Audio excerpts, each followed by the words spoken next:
Hello everyone. So এই ভিডিওতে আমরা হচ্ছে আমাদের রিয়্যাক্ট প্রজেক্টটা ক্রিয়েট করব। সো আমরা ফার্স্টে আমাদের যে কোনো একটা ফোল্ডারে, যে ফোল্ডারে আমরা প্রজেক্ট ওপেন করতে যাচ্ছি সেখানে গিয়ে আমি জাস্ট এখানে ক্লিক করব।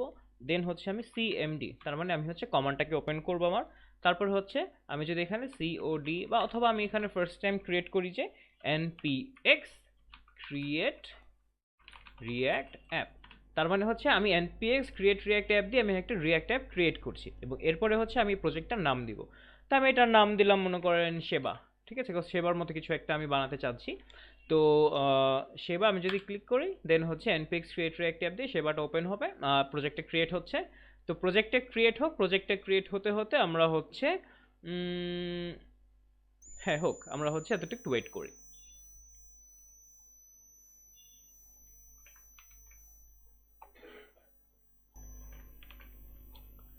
তো আমাদের এই রিয়াক্ট প্রজেক্টে ক্রিয়েট হয়ে গেছে এবং দেখেন ক্রিয়েট হওয়ার পর আমাদের কিছু কমান্ড দিয়েছে যে npm start the development server npm run build, তার মানে হচ্ছে আমরা প্রজেক্টটাকে যখন বিল্ড করব, প্রোডাকশনে যতই কোনো সার্ভারে আপলোড করতে চাই তখন হচ্ছে এই কমান্ডটা দিব npm টেস্ট। অথবা আমরা যদি কোনো টেস্ট কোথাও প্রজেক্টে যদি টেস্ট করতে চাই তখন হচ্ছে এটা কি করবো npm রান ইজেক্ট। আমরা যদি কোনো কিছু ইজেক্ট করে আমরা ডিরেক্টরিতে কোনো কিছু করতে চাই সেটা করব। বাট আমাদের এত কিছু বোঝার দরকার নেই, আমরা আপাতত আমাদের কি বলছে, we suggest that you begin by typing. আপনি হচ্ছে এইটা করে টাইপ করে স্টার্ট করবেন কি সিডি সেবা, যেহেতু আমরা প্রজেক্টটা সেবা নামে করেছি। তো সিডি সেবা, তো আমরাও সেটা করব সিডি সেবা। তার মানে এখন হচ্ছে আমরা সিডি মানে চেঞ্জ ডিরেক্টরি চেঞ্জ করে আমি সেবা নামে ফোল্ডারটাতে গেলাম। এরপর কি npm স্টার্ট, ঠিক আছে সরি, ও হচ্ছে স্টার্ট করতে বলছে, বাট এর আগে আমরা এটাকে হচ্ছে ভিজুয়াল স্টুডিও কোডে ওপেন করব। তো আমি যদি সিওডি ডট দিই তাহলে ও হচ্ছে আমাকে ভিজুয়াল স্টুডিও কোডে প্রজেক্টটাকে ওপেন করে ফেললো। এবং আমরা হচ্ছে এখন npm স্টার্টটা এটা টার্মিনাল থেকে দিব। আমি এই টার্মিনালটাকে আপাতত অফ করে দেই কমান্ডকে। তো আমি হচ্ছে এখানে npm স্টার্ট npm স্টার্ট দিলে ও হচ্ছে ব্রাউজারে আমাকে এই প্রজেক্টটা ওপেন করে দিবে। Okay great. So local host 3000 এ আমরা হচ্ছে আমাদের এমটি রিয়াক্ট প্রজেক্টটা দেখতে পাচ্ছি। Okay great. তো এই তো এটা চলছে, ও চলুক, সমস্যা নেই, আমাদের আপাতত কাজ নেই এখানে। আমরা হচ্ছে আহ, আমরা হচ্ছে ফার্স্টে যেটা করব সেটা হচ্ছে আমরা এই প্রজেক্টের ফোল্ডার স্ট্রাকচারটা একটু বুঝি, আমরা রিয়াক্টের ফোল্ডার স্ট্রাকচার কিভাবে থাকে। সো ফার্স্ট যে আমরা ফোল্ডারটা দেখতে পাচ্ছি এটা হচ্ছে নোট মডিউলস। এখানে হচ্ছে আমার এই ওয়েবসাইটটা বা এই প্রজেক্টটা চলার জন্য যে যে জিনিসগুলোর ডিপেন্ডেন্ট সেই জিনিসগুলো এখানে থাকে নোট মডিউলসের ভিতরে। এটা হচ্ছে কি যে সকল ডিপেন্ডেন্সিগুলো থাকে এটার উপর আর কি ডিপেন্ডেন্ট। ঠিক আছে, তো যেমন টাইপস্ক্রিপ্ট ইএস3 বা এটা অনেক কিছু আছে, অনেকগুলো প্যাকেজ আছে এখানে। দেখেন আমি যদি স্ক্রল করি, এখানে স্ক্রল করতে এসে প্রচুর জিনিস। তো এখানে বেসিক্যালি হচ্ছে আমাদের কোনো কাজ নেই। ঠিক আছে, আমাদের কোডিং পার্টের কোনো কিছু নাই এখানে। যদি আমরা কোনো কিছু ইনস্টল করি তখন হচ্ছে এই প্যাকেজটা এখানে চলে আসে বেসিক্যালি। ঠিক আছে, তো নোট মডিউলস ফোল্ডারে বেসিক্যালি কি হয়, নোট মডিউলস থাকে হচ্ছে আমাদের এই ওয়েবসাইটটা বা প্রজেক্টটা চলার জন্য কিছু ডিপেন্ডেন্সি পায়। আচ্ছা, এরপরে হচ্ছে আমাদের দেখতে পাচ্ছি পাবলিক ফোল্ডারটা। পাবলিক ফোল্ডার কি থাকে, এটা হচ্ছে পাবলিকলি ভিজিবল যে জিনিসগুলো থাকে সেটা এই পাবলিক ফোল্ডারটা থাকে। যেমন আমরা যদি ফ্যাবিকন ডট আইসিও দেখি, ফ্যাবিকন ডট আইসিও বেসিক্যালি হচ্ছে এই আইকনটা বেসিক্যালি ওয়েবসাইটে আমরা এইখানে যে আইকনটা দেখতে পাচ্ছি এটা হচ্ছে ফ্যাবিকন ডট আইসিও। ঠিক আছে, তো আমরা এখানে যদি যাই দেখেন রিয়াক্টের সুন্দর ছোট একটা আইকন দেওয়া আছে, এটাই হচ্ছে আমরা এখানে দেখতে পাচ্ছি। তারপর ইন্ডেক্স ডট এইচটিএমএল, আমরা জানি যে কোনো একটা প্রজেক্টের রুটে কি থাকে, ইন্ডেক্স ডট এইচটিএমএল থাকে। তো ওই ইন্ডেক্স ডট এইচটিএমএলটা হচ্ছে এখানে আছে আমাদের। ওকে, এবং দেখেন এখানে অনেক কিছু কমান্ড করা আছে যেগুলো আমাদের কোনো দরকারই নেই। ঠিক আছে, এগুলো আমরা কেটে দিলাম।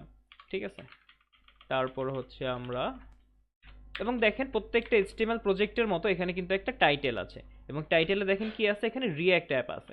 তো আমরা এখানে টাইটেলে কি লিখবো, টাইটেলে লিখবো হচ্ছে মনে করেন আমরা আমাদের এই প্রজেক্টে আমরা কি লিখেছিলাম, এখানে সেবা ডট এক্স ওয়াই জেড লিখেছিলাম। ঠিক আছে, তো আমরা হচ্ছে সেবা ডট এক্স ওয়াই জেড, ঠিক আছে, এটা লিখলাম আমরা, ভালো কথা। সো এখন হচ্ছে আর এখানে এই কমেন্টগুলো ডিলিট করে দিই, কজ এগুলো আমার দরকার নেই। এবং দেখেন আমি এখানে সেবা ডট এক্সওয়াইজি লিখছি, আমরা দেখুন এখানে কিন্তু আমার সেবা ডট এক্সওয়াইজি চলে আসছে। ঠিক আছে, গ্রেট, খুব ইন্টারেস্টিং একটা জিনিস। তার মানে আমরা যেটা বুঝতে পারলাম সেটা হচ্ছে আমরা আমাদের প্রজেক্টের এই ইন্ডেক্স ডট এইচটিএমএল যেটা লিখবো সেটা হচ্ছে আমাদের এখানে রিফ্লেক্ট, এবং এই ইন্ডেক্স ডট এইচটিএমএলটা থাকে হচ্ছে আমাদের পাবলিক ফোল্ডারটার ভিতরে। ঠিক আছে, আচ্ছা, এরপরে হচ্ছে আমরা দুটো লোগো দেখতে পাচ্ছি, একটা হচ্ছে লোগো 192 ডট পিএনজি, একটা হচ্ছে লোগো 512 ডট পিএনজি। 190 হচ্ছে 192 × 192 পিক্সেলের একটা লোগো, 192 × 192 হাইট উইড, এবং 512 হচ্ছে হাইট উইডে হচ্ছে 512 × 512 এই সাইজের লোগো। ঠিক আছে, এটা হচ্ছে আমাদের লাগবে, এজন্য হচ্ছে ওরা বাই ডিফল্ট ইনস্টল করে দিয়ে দেয়।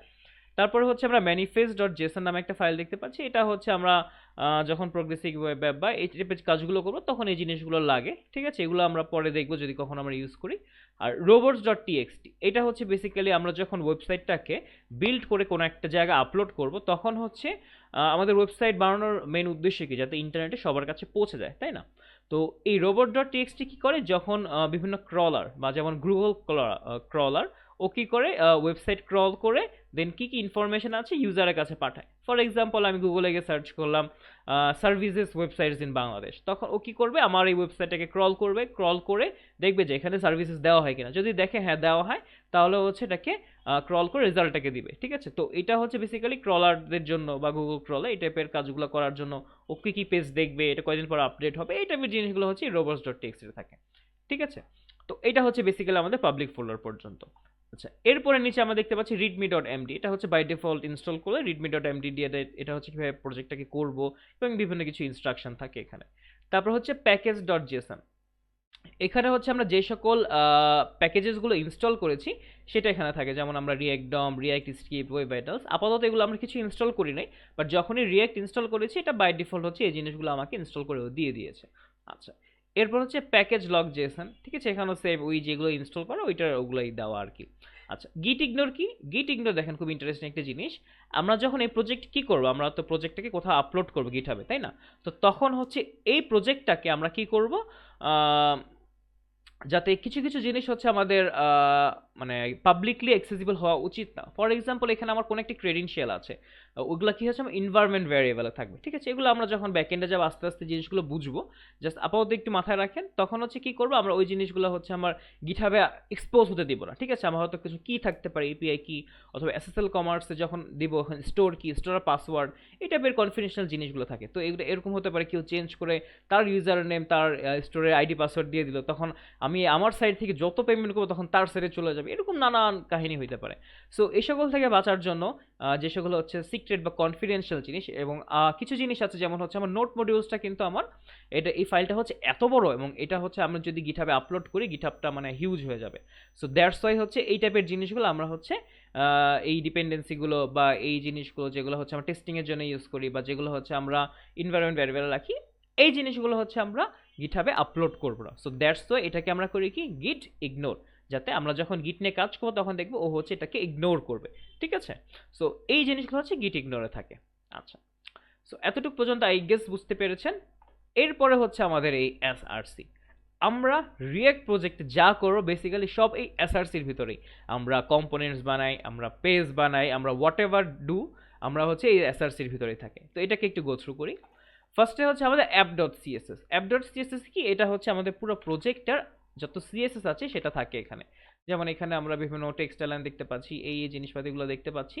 দেখেন আমি যদি এটাকে ধরে আমি এটাকে কেটে দিই এবং সেভ করি, দেখেন সব সিএসএস গুলো চলে গেছে, আমাদের বিশাল একটা রিঅ্যাক্টের লোগো দেখতে পাচ্ছি এবং কিছু টেক্সট টুক্স দেখতে পাচ্ছি। ঠিক আছে, এটা আপাতত একটু কেটে রাখি আমি জাস্ট। ঠিক আছে, তো এখন দেখেন আগের অবস্থায় চলে গেছে। ঠিক আছে, তো এটা হচ্ছে বেসিক্যালি পুরো ওয়েবসাইটের সিএসএসটা এখানে অ্যাপ.সিএসএস থাকে। অ্যাপ.জেএসএ যদি যাই, এটা হচ্ছে বেসিক্যালি পুরো প্রজেক্টটার অ্যাপ্লিকেশনটা এখানে রান হয় আর কি। ঠিক আছে, তো এখানে বেসিক্যালি আমি দেখেন এখানে যেটা চেঞ্জ করবে ও হচ্ছে রিয়েল টাইম চেঞ্জ হয়ে যাবে। দেখেন আমি যদি এটাকে আপাতত পাশাপাশি রেখে কাজ করি আমরা, তো আমি হচ্ছে এডিট দিলাম, আমি এখন এডিটের জায়গায় দিলাম হচ্ছে মনে করেন সেভ, দিয়ে সেভ দিলাম এবং ও কিন্তু দেখেন এখানে সেভ হয়ে গিয়েছে। দেখছেন, তার মানে এটা হচ্ছে কিন্তু রিয়েল টাইম চেঞ্জটা হচ্ছে, আমার এখানে গিয়ে কোনো রিফ্রেশ করা লাগছে না। ঠিক আছে, তো এমন দেখেন আমি যদি মনে করেন এখানে এটাকে কেটে দিলাম, তাহলে ও কি হলো, এই লেখাটা এখান থেকে চলে যাবে। দেখছেন লেখাটা চলে গেছে। আপনি দেখেন লার্ন রিয়াক্ট, এখানে রিয়াক্টে ডকুমেন্টেশন দাও, আমি এখানে গিয়ে যদি গুগলের লিঙ্ক দিয়ে দিই, তাহলে এখানেও আমাকে গুগলে নিয়ে যাবে, যে google.com। ঠিক আছে, এবং আমি যদি এখানে ক্লিক করি দেখেন ও কিন্তু আমাকে গুগলে নিয়ে গিয়েছে। ঠিক আছে, খুবই ইন্টারেস্টিং একটা জিনিস। সো এবং এই জিনিসটা খুব রিয়েল টাইম হচ্ছে। সো এইটা হচ্ছে আমরা প্রজেক্টে যা করব এই অ্যাপ.জেএসে করব, এবং আমি যদি কোনো কম্পোনেন্টস থাকে, পেজেস থাকে, এখান থেকে আমি হয়তো এগুলাকে লিঙ্ক আপ করে দিব। ঠিক আছে, এরপর যে জিনিসটা দেখতে পাচ্ছি সেটা হচ্ছে app.test.js। এটা হচ্ছে বেসিক্যালি আমরা বিভিন্ন টেস্টিং লাইব্রেরি আছে, যেমন জেস্ট আছে, মোকা আছে, যখন আমরা কোনো একটা ওয়েবসাইট টেস্টিং করব তখন হচ্ছে এই app.test.js এর কাজ আছে, ঠিক আছে। এটা আমাদের আপাতত লাগবে না, আমরা জাস্ট টেস্টিংটা করে কাজ করছি না এখন। index.css হচ্ছে এটা প্রজেক্টের পুরো সিএসএস থাকে, যেমন বডি ট্যাগের ভিতরে যা যা থাকে সেটা এখানে দিয়ে দিছে, যদি কোড কোনো ট্যাগ থাকে ওইটার ভিতরে যা যা থাকবে সেটা ওই এটার সিএসএস কী হবে সেটা দিয়ে দিয়েছে, ঠিক আছে, এই টাইপের জিনিসগুলো।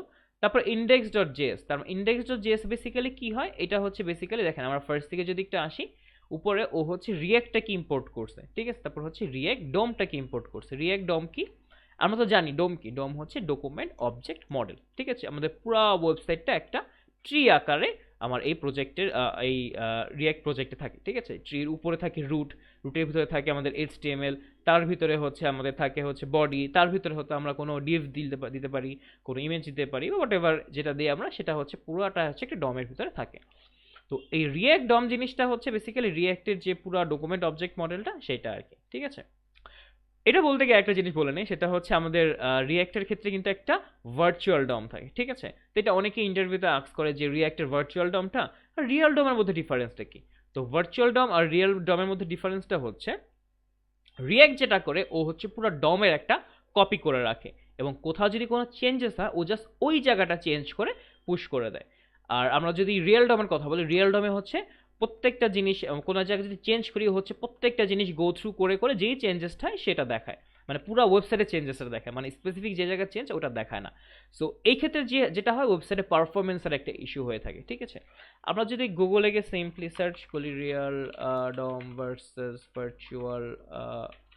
ভার্চুয়াল ডম, তাহলে আমরা কিছু ইমেজেস দেখতে পারবো, ঠিক আছে। আমি এখান থেকে যদি দেখাই, এই ইমেজটাকে আমরা আপাতত দেখি।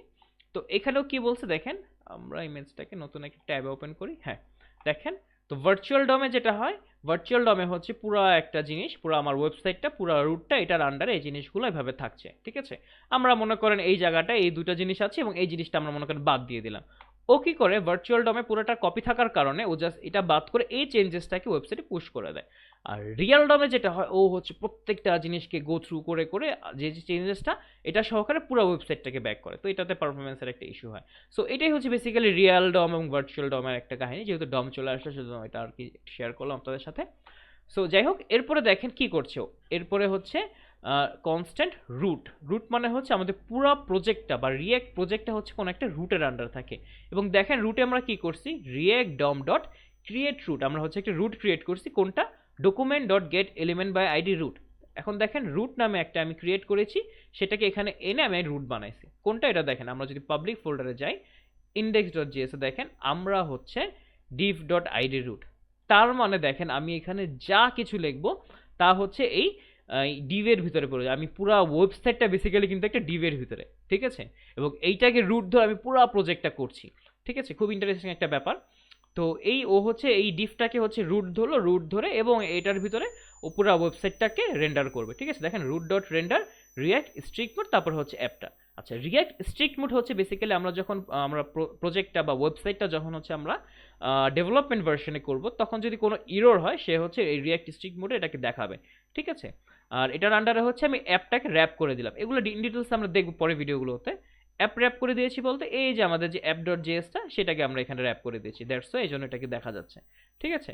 তো এইটা ছিল বেসিক্যালি ইন্ডেক্স ডট জেএস এর, এবং এখানে এই জিনিসগুলোর কোনো কাজ নেই আমাদের, আমরা ছেলে এটাকে কেটে দিতে পারি, ঠিক আছে, সেভ করে দিলাম। তারপরে লোগো ডট এসভিজি, এখানে হচ্ছে বেসিক্যালি আমাদের প্রজেক্টের লোগোটা। তারপরে হচ্ছে রিপোর্ট ওয়েব ভাইটালস, এটা হচ্ছে বেসিক্যালি কোনো এই যে ইস্যুস হলে কোনো বাগ হলে ওই জিনিসগুলো দেখা যায়। Set up test dot JS, এটা হচ্ছে যে বললাম টেস্টিং লাইব্রেরি জেস্ট, ওইটা দিয়ে আমরা যদি কোনো টেস্টিং এর কাজ করতে চাই সেই জিনিসগুলো হচ্ছে এখানে থাকছে, এই আর কি। তো এইটা হচ্ছে বেসিক্যালি আমাদের পুরো প্রজেক্টের বা রিয়েক্ট প্রজেক্টের একটা ফোল্ডার স্ট্রাকচার, এটা আমাদের একটা গো থ্রু করলাম। এরপরে হচ্ছে আমাদের প্রজেক্টটা রান হওয়ার জন্য যে যে ডিপেন্ডেন্সিগুলো আছে সেই জিনিসগুলো আমরা ইনস্টল করবো, তারপর হচ্ছে আমরা প্রজেক্টে স্টার্ট করব। তো এই ভিডিওটা এতটাই থাকছে, দেখা হচ্ছে আপনাদের সাথে নেক্সট ভিডিওতে। ধন্যবাদ সবাইকে।